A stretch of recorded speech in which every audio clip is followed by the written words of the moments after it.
Представете си място, където хиляди кралски пингвини се движат сред драматични ледени пейзажи, а вятърът носи истории за смели ловци на китове.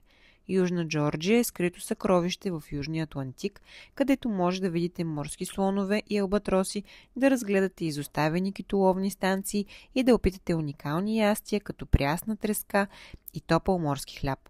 Културата тук е смесица от стари морски традиции и съвременни научни мисии, а всяка стъпка разкрива нова тайна от миналото и настоящето.